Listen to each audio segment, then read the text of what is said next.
So in this lecture we will discuss about orientations of nucleus inside the external magnetic field कि जब आपके पास external magnetic field आती है तो nucleus कितनी स्टेट्स में लाई कर सकता है, कितनी ओरिएंटेशंस में रह सकते हैं। यानी कि ओरिएंटेशंस मीन कि अगर वो इस साइड पे है तो क्या ये पॉसिबल है कि वो ऐसा हो जाए, क्या ये पॉसिबल है कि वो ऐसे रह सके, क्या ये पॉसिबल है कि वो ऐसे रह सके, क्या ये पॉसिबल है कि वो ऐसे इस तरह से यानी कि किसी भी ओरिएंटेशन में वो स्टे कर सके, यानी कि वो लाई कर सके।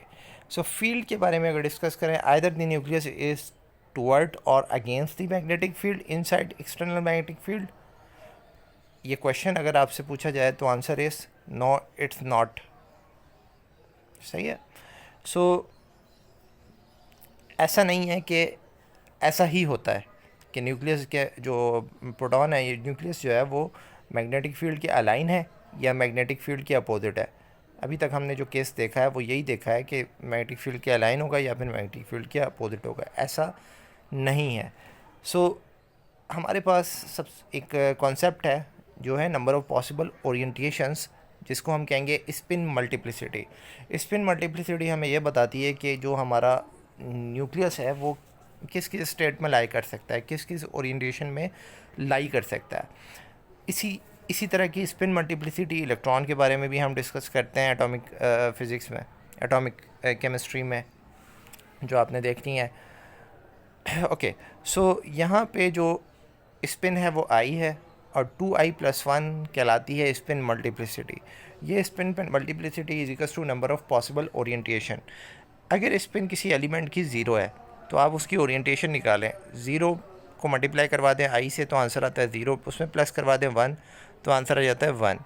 अगर एक ऐसा एलिमेंट है जिसकी स्पिन मल्टीप्लिसिटी ज़ीरो है तो अब आपने रिज़ल्ट देखा तो क्या आंसर क्या आया, 1 आया। तो इसकी ओरिएंटेशन क्या होगी, ओनली ज़ीरो, सॉरी ओनली 1, एक ही तरह की ओरिएंटेशन होगी।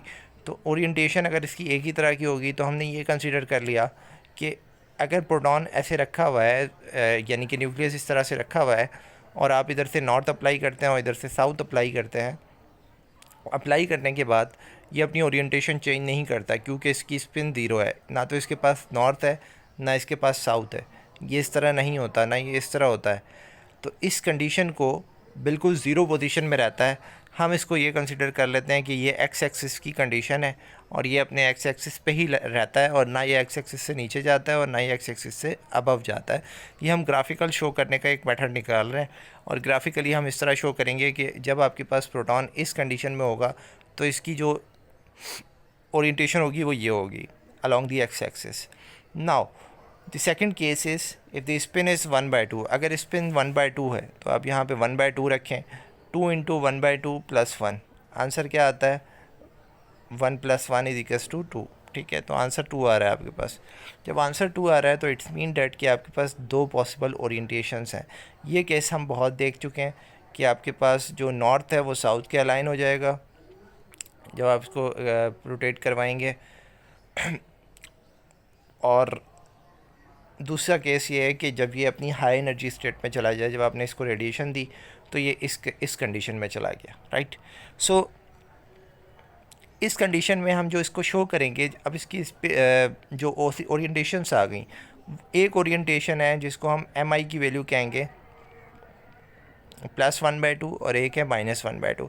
+1/2 और -1/2 को हम ग्राफ में कैसे शो करेंगे, वो आप कुछ इस तरह शो करेंगे कि एक आपके पास एनर्जी ऐसी है जो अपवर्ड है, हाई एनर्जी है, और एक लोअर एनर्जी है। जो हायर एनर्जी है वो -1/2 है और जो लोअर एनर्जी है वो +1/2 है, राइट। सो ये आपके पास शो करने का तरीका है कि आप की स्पिन मल्टीप्लिसिटी के अकॉर्डिंग दो ओरिएंटेशंस आई। दो ओरिएंटेशंस में एक +1/2 की कंडीशन है और एक -1/2 की कंडीशन है। एक की हाई एनर्जी लेवल है और एक लोअर एनर्जी लेवल पे है। तो -1/2 हाई एनर्जी लेवल पे होता है, जब इसको रेडिएशन आप सप्लाई कर देते हैं तो इसको मैक्सिमम पोटेंशियल एनर्जी पे होता है वो। ये सारी चीज़ें हम डिस्कस कर चुके हैं। तो ये यहाँ पे आपके पास एक तो इस साइड पे डायरेक्शन है और एक न्यूक्लियस की इस साइड पे डायरेक्शन है। ये डायरेक्शन हमने इस तरह से भी हम डिस्कस करेंगे कि एक न्यूक्लियस, एक आपके पास न्यूट्रॉन है जस्ट ऐसे ही पड़ा हुआ है, एक आपके पास न्यूट्रॉन है जो इधर भी है और इस साइड पे भी उसकी डायरेक्शन है। थर्ड केस है अगर ऑड इस तरह की कंडीशन है जिसकी स्पिन जो है वो 3/2 आ रही है। सो स्पिन अगर 3/2 आ रही है तो इसकी आप नंबर ऑफ पॉसिबल ओरिएंटेशंस निकालें। यहाँ से 3/2 मल्टीप्लाई बाय 2 प्लस 1, 2 से 2 कैंसिल आउट, आंसर आया 4 जो आंसर आया। तो इसकी 4 पॉसिबल ओरिएंटेशंस हैं। अब 4 पॉसिबल ओरिएंटेशंस हम किस तरह इमेजिन कर सकते हैं? लेट्स से कि आपके पास न्यूट्रॉन इस कंडीशन में एंड देन इस कंडीशन में। उसके बाद फिर एक कंडीशन ये हो सकती है कि मिड में हो, और एक कंडीशन ये हो सकती है कि यहाँ से 45 डिग्री पर हो, ठीक है, और यहाँ से फिर मिड में हो, और यहाँ से फिर अगेन 45 डिग्री की ट्रैवलिंग करके इधर से 45 डिग्री अप हो, और इधर से 45 डिग्री अप हो, ठीक है। ये दो कंडीशंस हो सकते हैं। सो अगर हम इसकी मिड वाली कंडीशन को जो है रब कर दें तो जस्ट जो है वो आपके पास अगर ये कंडीशंस शो हो रही हैं, सो ये हमें नज़र आ रही हैं कि ये 4 कंडीशंस हैं, और ये जो पॉइंट्स हैं जो मैंने यहाँ पे इंडिकेट किए हैं 0 का, एंड देन इधर से 45, ये 180 का, और ये 180 में से जो है -45। सो ये पॉसिबल ओरिएंटेशंस बनती हैं जब आपके पास स्पिन मल्टीप्लिसिटी 4 आती है। और इस पॉसिबल ओरिएंटेशन में मिड वाली हम इन्वॉल्व नहीं करवा सकते क्योंकि आपकी एनर्जी जो है कुछ इस टाइप की होनी चाहिए। स्पिन मल्टीप्लिसिटी 4 है। सो ये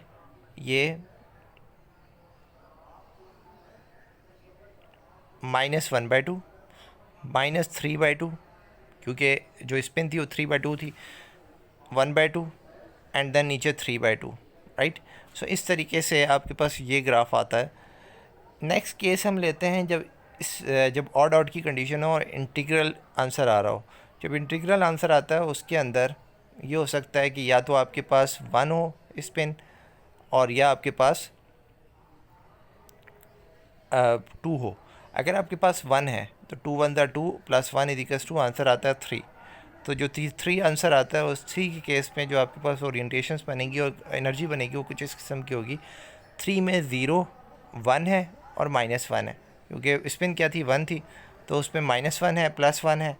तो यहाँ पे आपके पास -1 है, ये 0 की कंडीशन है, और ये 1 की कंडीशन है ग्राफिकली अगर इसको देखें। और इसकी 3 कंडीशन कैसी बन सकती हैं? या तो न्यूट्रॉन ऐसे, न्यूक्लियस इस तरह से है, या इस तरह से, और या फिर वो इस स्टेट में है, ठीक है। सो ये 3 स्टेट्स आप ऐसे ले सकते हैं। इसके बाद अगर हम लें कि कोई आंसर आ रहा है 5, जब 2 हो रही है, तो 2 1 2 + 1, सॉरी 2 2 2 4 + 1, डिजनरेसी आपने निकाली 2 स्पिन के लिए, 2i की वैल्यू जब 2 है तो आंसर आएगा आपके पास 5। अब ये जो 5 आंसर आया तो 5 ओरिएंटेशंस कैसी हो सकती हैं? एक आपके पास लेफ़्ट में हो, एक राइट में हो, एक मिड में हो, और एक इधर से 45 और एक इधर से 45। ये हम मिड के स्टेजेस निकाल रहे हैं कि ये जो इसकी ट्रैवलिंग है यहाँ से यहाँ तक की, इन स्टेजेस में बिल्कुल मिड में हमारे नंबर के अकॉर्डिंग अगर 4 नंबर्स हैं तो ये और ये और ये 4 ले सकते हैं हम। 5 नंबर्स हैं अगर मिड में तो टोटल 5 ओरिएंटेशंस है, तो 5 ओरिएंटेशंस कुछ इस तरह से बन सकती हैं। अब ये जो 5 ओरिएंटेशंस है अगर आप इसको ग्राफ पे दिखाएं तो एक ऐसा मिड में हो गई, एक आपके पास ये हो गई, 2 ये हो गई और 2 ये हो गई, ठीक है। तो स्टार्ट हम यहाँ से करेंगे।